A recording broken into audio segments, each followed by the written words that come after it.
নমস্কার, আপনি দেখছেন যুক্তিকথা ইউটিউব চ্যানেল। এই ভিডিও থেকে আপনি জানতে পারবেন মেয়েদের বয়স জিজ্ঞেস করতে নেই কেন, এর পেছনে কি সংস্কার আছে বা কুসংস্কার আছে তা পুরো এই ভিডিও থেকে জানতে পারবেন। ভিডিওটা একদমই সংক্ষিপ্ত ভিডিও, তাই অবশ্যই পুরোটা দেখুন এবং আমাদের চ্যানেলে নতুন হয়ে থাকলে সাবস্ক্রাইব অবশ্যই করুন, কারণ এই ধরনের নিত্য নতুন ভিডিও আমরা প্রতিনিয়ত আপলোড করতে থাকি।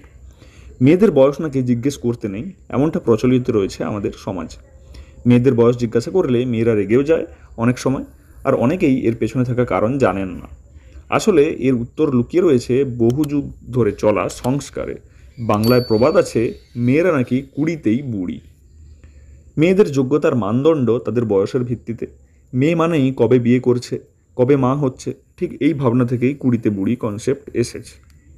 বয়ঃসন্ধির পর থেকেই পরিবার এবং সমাজের একটাই লক্ষ্য থাকে মেয়েদের বিয়ে কবে হবে এই নিয়ে, আর সে কারণে মেয়েরা এর হাত থেকে বাঁচতে সাধারণত বয়স লুকিয়ে থাকেন।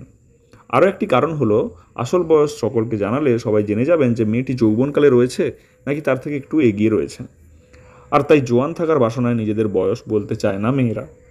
তবে আধুনিক যুগে দাঁড়িয়ে মেয়েরা এখন এই ভাবনা থেকে অনেকটাই সরে এসেছেন। এখন অনেকেই নিজের বয়স না লুকিয়ে বলে ফেলেন। একটা মেয়ে জীবনে কিভাবে চলবে সেটা তার একান্তই ব্যক্তিগত সিদ্ধান্ত, তার সঙ্গে বয়সের কোনো যোগাযোগ নেই।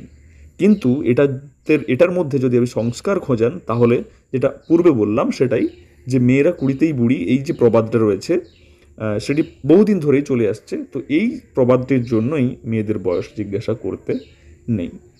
ভিডিওটা প্রয়োজনীয় মনে হলে আপনার পরিজনদের সঙ্গে অবশ্যই শেয়ার করবেন এবং আমাদের চ্যানেল নতুন হয়ে থাকলে সাবস্ক্রাইব করতে ভুলবেন না। দেখা হচ্ছে পরের ভিডিওতে। ধন্যবাদ।